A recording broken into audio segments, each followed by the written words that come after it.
So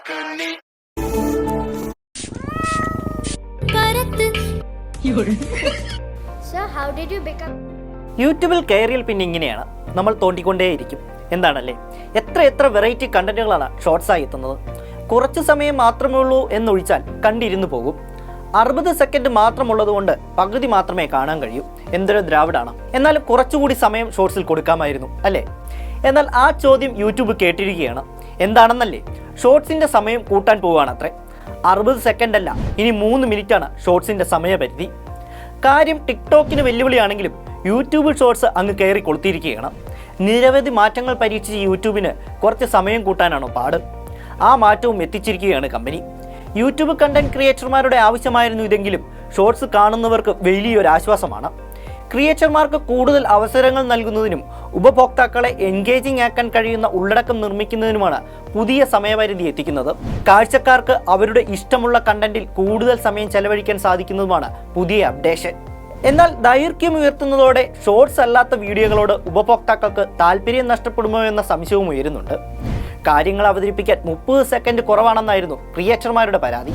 ഇതിന് പിന്നാലെയാണ് YouTube ദൈർഘ്യം വർദ്ധിപ്പിക്കാൻ തീരുമാനിക്കുന്നത്. ഒക്ടോബർ 15 മുതൽ സമയപരിധി 3 മിനിറ്റ് നിലവിൽ വരും. ക്രിയേറ്റർമാരുടെ കൂടുതൽ അവസരങ്ങൾ നൽകാനും ഉപഭോക്താക്കളെ എൻഗേജിംഗ് ആക്കാനും ഈ സമയപരിധിക്ക് കഴിയുമെന്നാണ് പ്രതീക്ഷിക്കുന്നത്. ഗൂഗിൾ ഡീപ് മൈൻഡിന്റെ വീഡിയോ ജനറേറ്റിംഗ് മോഡലായ വിഒ യൂട്യൂബ് ഷോർട്സിലേക്ക് വരുമെന്നും കമ്പനി ഉറപ്പു നൽകിയിട്ടുണ്ട്. യൂസേഴ്സിനെ അവരുടെ ഇഷ്ടാനുസരണം ഫീഡ് കസ്റ്റമൈസ് ചെയ്തെടുക്കാൻ കഴിയുന്ന ഫീച്ചർ ഷോർട്സിൽ ലഭ്യമാകും. 2020 ഇൻസ്റ്റാഗ്രാം റീലുകൾക്ക് സമാനമായി യൂട്യൂബ് ഷോർട്സ് ആരംഭിച്ചത്.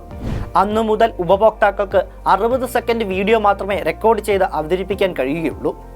വരും മാസങ്ങളിൽ ഉപഭോക്താക്കൾക്ക് കൂടുതൽ യൂട്യൂബ് കണ്ടന്റുകൾ കാണാൻ കഴിയുമെന്നും കമ്പനി പറയുന്നു. റീൽ ഹീറോകൾ വാഴുന്ന കാലമായതുകൊണ്ട് കണ്ടന്റ് ക്രിയേറ്റർമാർക്ക് ഇത് ഗുണപരമായ മാറ്റമാണ്. എന്നാൽ കൂടുതൽ സമയം എത്തുമ്പോൾ ഷോർട്സ് എന്ന വീഡിയോ ഫോമിലേക്ക് മാത്രം കാഴ്ചക്കാർ ചുരുങ്ങുമോ എന്നത് കണ്ടറിയേണ്ടതുണ്ട്. കൂടാതെ ഉപയോക്താക്കൾക്ക് റീൽസ് ചെയ്യാൻ കഴിയുന്ന ഫീച്ചറുകളും ഷോർട്സിൽ എത്തിച്ചിട്ടുണ്ട്. ടെംപ്ലേറ്റുകൾ ഉപയോഗിച്ച് ഷോർട്സ് എളുപ്പത്തിൽ പുനർനിർമ്മിക്കാൻ കഴിയുമെന്നതാണ് പുതിയ ഫീച്ചർ. ഇഷ്ടപ്പെടുന്ന ഷോർട്സിൽ റീമിക്സ് ടാപ്പ് ചെയ്ത് യൂസ് ദിസ് ടെംപ്ലേറ്റ് ഓപ്ഷൻ തിരഞ്ഞെടുത്ത് പരീക്ഷിച്ച് നോക്കാവുന്നതാണ്. ഷോർട്സ് ക്യാമറയിൽ നിന്ന് തന്നെ യൂട്യൂബ് ഉള്ളടക്കത്തിൻ്റെ വിൻഡോയിലേക്ക് ഒരു ടാപ്പിലൂടെ പോകാൻ കഴിയുന്ന അപ്ഡേറ്റും ഉടനടി വരുന്നുണ്ട്. ഷോ ഫ്യൂവർ ഷോർട്സ് എന്ന ഓപ്ഷൻ ഉപയോഗിച്ച് ഷോർട്സ് കസ്റ്റമൈസ് ചെയ്യാനും ഉപഭോക്താക്കളെ സാധ്യമാക്കുന്നു. ഇതുവഴി നിങ്ങൾക്ക് ഇഷ്ടമുള്ള കണ്ടന്റുകളെ കസ്റ്റമൈസ് ചെയ്യാൻ കഴിയും.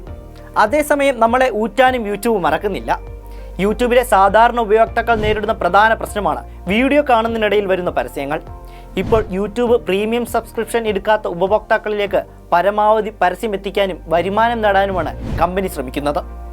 പരസ്യത്തിനിടെ വരുന്ന സ്കിപ്പ് ബട്ടൺ ഉപഭോക്താക്കൾ കുറച്ചെങ്കിലും ആശ്വാസമാണ് നൽകിയിരുന്നത്. എന്നാൽ ഇത് മറച്ചു വെക്കുന്നുവെന്ന ഗുരുതര ആരോപണമാണ് ഇപ്പോൾ ഉയർന്നു വന്നിരിക്കുന്നത്. സ്കിപ്പ് ബട്ടണിന് മുകളിൽ ഒരു കറുത്ത ബോക്സ് വെച്ച് മറച്ചിരിക്കുന്ന ചിത്രങ്ങളാണ് പുറത്തു വന്നിരിക്കുന്നത്. ആൻഡ്രോയിഡ് അതോറിറ്റി റിപ്പോർട്ട് അനുസരിച്ച് മൊബൈൽ ആപ്പിലും ഇത്തരത്തിൽ സ്കിപ്പ് ബട്ടൺ മറയ്ക്കുന്നുണ്ട്. ഭാവിയിൽ സ്കിപ്പ് ബട്ടൺ പൂർണ്ണമായി ഒഴിവാക്കാനായി കമ്പനി നടത്തുന്ന ശ്രമങ്ങളുടെ ആരംഭമായാണ് ഇതിനെ കാണുന്നത്. അതായത് സാധാരണക്കാരായ ഉപഭോക്താക്കൾക്ക് പരസ്യം കാണാതെ മുന്നോട്ട് പോകില്ലെന്നർത്ഥം.